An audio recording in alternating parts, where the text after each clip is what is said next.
Multiplying monomials and polynomials. In this video, you will multiply a monomial by a polynomial using the distributive property and write the answer in standard form. You will multiply two polynomials using the distributive property.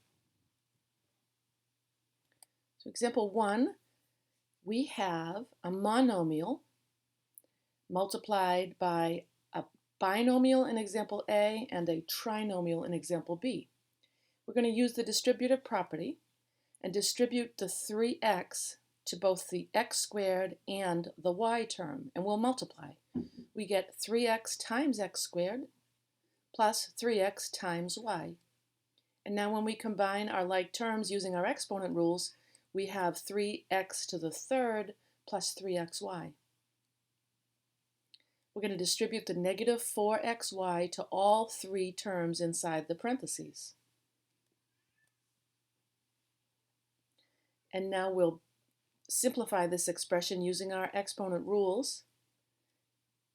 We get negative 4x to the third y minus 4xy squared plus 8xyz to the second power. So notice we're using the distributive property when we're asked to multiply a monomial by a polynomial. Example 2, we'll be finding the product of two binomials using the distributive property. And so notice in example A, there's a binomial multiplied by a binomial. Let's take the x that's in the first binomial and distribute it to both terms. Now we'll take the 7 and distribute it to both terms. So when we write our product, it's going to have 4 terms representing x times x, and then x times 3, 7 times x, and 7 times 3. And in the final step, if we combine those two middle terms, our polynomial will be in standard form.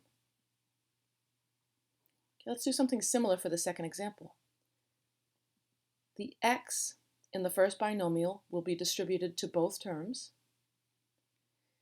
and it's a negative 5 that will be distributed to both terms. And so it's x times x minus 7x minus 5x plus 35. So you have to be careful with your integer signs, right? Your rules for multiplying integers. We're going to combine our like terms and we get x squared minus 12x plus 35. So that's just an overview of how do we multiply monomials and polynomials. And now we have some practice problems for you. I'm going to ask you to put this video on pause and to work out these 4 practice problems. When you're ready, you can replay it because we have some help for you to make sure you're on the right track.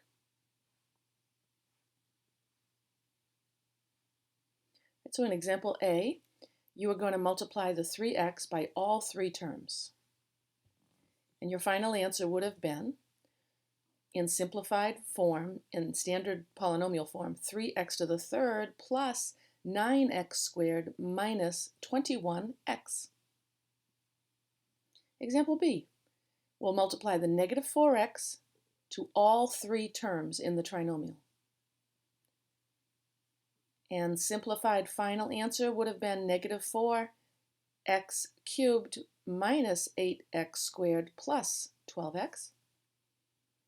In example C, did you remember you want to multiply the x in the first binomial to both terms and the 4 to both terms? Your first step would have looked like this, and when you combined your middle terms, you would have had x squared plus 7x plus 12. And in example D, we'll multiply the x by both terms and the negative 5 by both terms. The middle step would have been x squared minus 2x minus 5x plus 10, and we'll combine like terms to get our answer of x squared minus 7x plus 10.